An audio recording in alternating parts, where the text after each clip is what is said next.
So, hey ladies, it's your girl Angel. This is going to be a quick cycle update. Yesterday was cycle day one, so April 1st was cycle day one. So that means that my cycles are going to be a little bit easier for me to track because they're, starting with the first day of the month. Um, as you guys know, um, last cycle we did try soft cups. They did not work. I'm not gonna say they didn't work, but I didn't find out about them until 2 days past ovulation. I still tried them, and last cycle was a bust, which I figured it was gonna be. We are gonna try them again this cycle. I'm still very optimistic about them. I just think my timing was off with when I got them. Um, and another thing that's going on with me that I want to update you ladies about and kind of asked you about as well, some kind of help or feedback, is that my cycles are normally 26 to 27 days max. And for the last three cycles, they've been 29 days, which is kind of weird for me because it's a longer cycle than what I'm used to. I've never really had a 29-day cycle. It's not necessarily something bad. I did ask my doctor about it. She was like, 29 is still within the average range, so it's okay. But I was trying to figure out what could cause me to, I guess, go from a 26 to 29-day cycle. Maybe it's weight gain. I have been gaining a lot of weight because I haven't been exercising or really taking care of myself, which I have to get better at doing. But I don't know, it's kind of hard. Like, especially now with it being crunch time and so close to graduation, my teachers are like packing on work, work, work, work, work, work. Like, I can't keep up. Like, I'm struggling. Like, sleep deprived, bags under my eyes. Yeah, that bad. But anyway, so um, if you know, or if any of you guys have experienced your cycles increasing, what did you do to kind of get them back down to normal, or if I should keep my 26-day cycle, or if it's something that I should embrace. Um, but anyway, so cycles have been 29 days. Last cycle towards the end, like maybe starting around 6 DPO, 6, 7 DPO, I started having a lot of breast soreness, a lot of breast tenderness. So I got really optimistic about that. And then, I started feeling like a lot of lower stomach pains, like cramps kind of when your period comes on. Um, but they weren't very consistent. So, um, 2 days ago, well, actually 3 days ago, I started spotting. Because for some reason, now that my cycles are 29 days, what they do is, which would normally mark my 26 or 27-day cycle, I'll start to spot. So I always spot 2 days before my period comes on now. So I started spotting. I spotted a little bit, and then there was nothing for like the rest of the day. So I kind of just, okay, well, maybe my period was trying to come on, and then, she didn't want to come on. But then yesterday morning, it was actually the night of the 31st, like later on that night. Um, it was early morning on April 1st. But anyway, it was at like 3 or 4 in the morning, and like I felt like an excruciating cramp or pain like in my lower abdomen, which is how I kind of know my period's about to come on because I'll get like really strong cramp, and I'll get the urge to go to the bathroom, and so I have to come to the bathroom, and I know to put my tampon on then. So I got the really sharp pain. I got up to come to the bathroom, and I sat down on the toilet, and of course I started to bleed, which normally it's just like gush of blood, and then I whap, put my tampon on. There were like three, not large clumps, but they were nice size clumps. So I'm guessing that my body tried to implant and it didn't. So it may have been like a really early miscarriage. I don't know, but I had like the three big clumps, and from there on it's been just normal blood flow. Um, but that really alarmed me because I normally don't have clumps that big or, something of that nature, that early on in my period. Like, as soon as I sat down, they were just like, bloop, bloop, bloop. Like, you would have thought I was taking a dump in the toilet. I don't know, maybe TMI, but that's what they sounded like when they hit the water. Um, but anyway, so, um, yeah, so last cycle was a bust. Um, I've been really down lately. Like, I'm drained mentally, physically, emotionally. Like, everything is gone out of me. It may be because I'm dealing with so much stress in, my life because it's so close to graduation, and then I'm having to already start applying for jobs and, updating my resume. And, I've just finished a big portfolio, which was like half of my grade for one class. And then this Friday, which is, I don't see why he even has anything due because we're not in class on Friday, but it's due Sunday, technically. I have to submit it by Sunday. I have a term paper, which is a minimum of like 6-7 pages. Um, and I think I just started on it today because I was so busy working on the portfolio. Like, I didn't want to take on 2 projects at once, so I finished my portfolio because it was due a week before the other one. So now I have a week to work on this one. So yeah, so already stressed about that. So I don't know if it's because of the stress that's in my day-to-day life or the stress of TTCing, but I've kind of really lately I've kind of I'm done with it. Like, I don't want to see any more OPKs. I have 1 OPK left. One. And I'll save that for cycle day 14 and I'll pee on the stick. If it doesn't pop up negative, then oh well. So be it. I refuse to order anymore. I refuse to, I mean, I talked about doing Clomid for my husband, but I refuse to order it. I refuse to even attempt to go get it. I feel like I've done enough. Um, all that I can do anyway. When we started the TTC journey, we didn't know what was wrong, so we both got checked out. We wanted to make sure that we were doing everything we could because we really wanted to conceive this baby, and we did. We went to doctor's appointments. We went for multiple semen analysis. We figured out what the problem was. We have male factor infertility, which is his low sperm count. Um, and when we found out, I did everything I could to embrace it. I made sure at the beginning I stayed on track so far as eating right, cutting out certain things in my diet, trying to exercise, stay a little bit healthy to give me better chances to conceive. I mean, started taking my prenatals, multivitamins.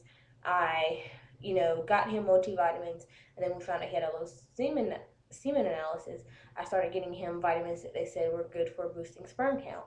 I did that. I, urged him, cut out some of your bad habits, stop drinking as much, leave the cigarettes alone, whatever I could to try to get him to boost his sperm count.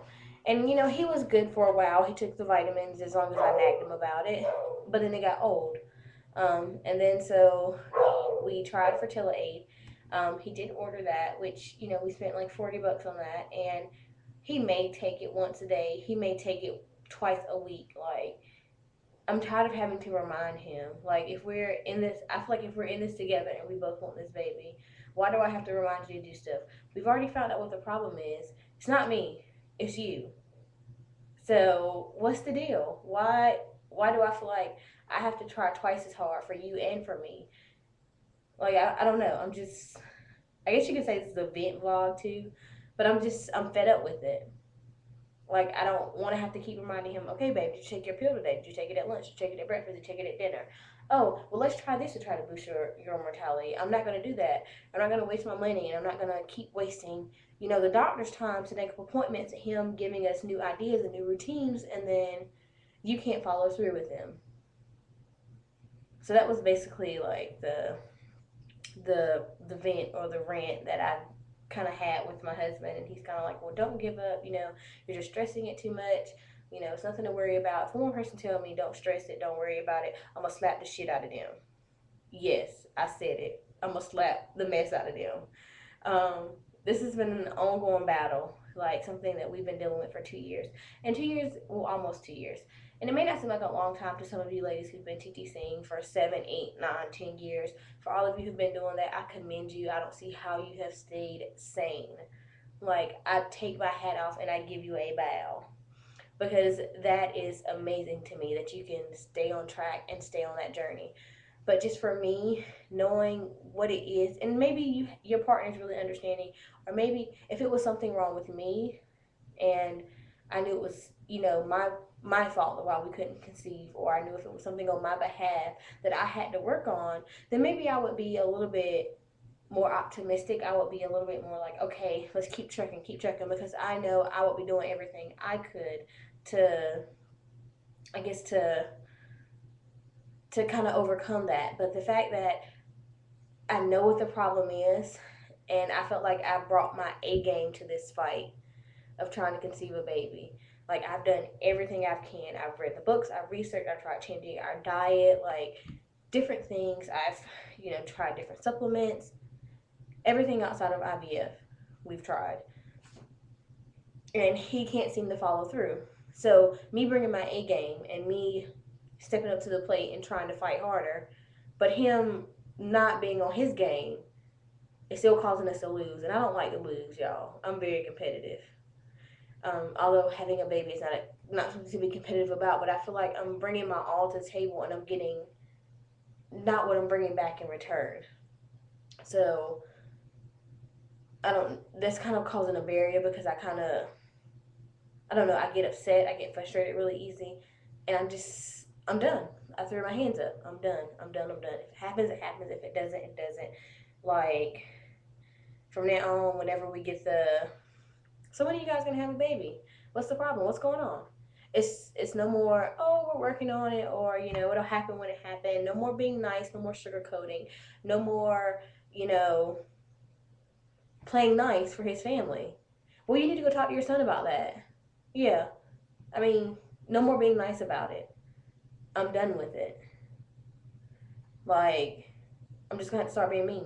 And I hate to say I have to be mean for him to get the point, but that's what I have to do. Like, I have to be mean and be like, it's not me, it's you. So if that's not what he wants to do, then I'm not gonna waste my time anymore. Women were only allotted a certain amount of eggs, and then they dry up and they shrivel up and we can handle more babies. With men, they keep shooting for the rest of their life if they soldiers are good.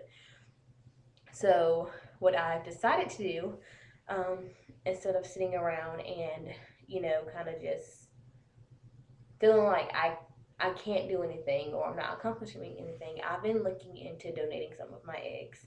Um, I know that I ovulate every month. I know that I have nice, healthy eggs that are just being flushed down the toilet, um, basically, um, because of our infertility issues. And I already know that more than likely for us to conceive, we may have to do IVF. It's a very, very strong possibility that that's probably going to be one of the only ways that we conceive, unless my husband really gets his act together. Um, and in North Carolina, IVF is running about $10,000 per cycle, which is a lot of money, and that cycle is not guaranteed to work. So you're looking at, you know, one cycle costing you a down payment on a house or a car or whatever. $10,000 is a lot of money, and we just don't have it laying around in the bank. I mean, we can save up for it, which we're willing to do and we're willing to look into. But I did do some research with Carolina Conceptions in Raleigh, North Carolina, as well as most infertility clinics will do this. If you're willing to donate some of your eggs, they will do an IVF cycle on you for a discounted rate. A lot of times, they'll cut the price in half once you donate a certain number of eggs because some women don't have valuable eggs, and that's why they have the infertility issue. They don't ovulate. So by you donating your eggs, you're providing a service to them, and then they'll provide a discounted service to you. So I think it was about $5,000 for the IVF if I decided to donate my eggs. With that cycle, which 5,000 is a lot easier to save up for than 10,000. And we could possibly do 2 cycles of IVF before we throw in the towel. Like, okay, I'm not doing it versus just throwing out $10,000 for one cycle. So that's something that I've been looking into, and I'm really contemplating it. Even if I decide not to do IVF, even if I just donate my eggs for the greater good, then I would feel better knowing that I'm taking that burden off of some other women who can't conceive, because I know what I struggle with on a day-to-day basis, and I know the longing that she feels. Um, so that's kind of where I'm at in my cycle, how I'm feeling now. I'm sorry if this vlog is long, and I'm sorry if I went off topic, but I really need to get that off my chest. And I'm just like, what else can you say, ladies? But I hope you guys are enjoying your day. I hope everybody who's in their 2-week wait has a nice, successful outcome. For all of you who are still, in the early parts of your cycles, baby dust, all of you who've gotten your BFPs, congratulations. And I will talk to you ladies later. Bye.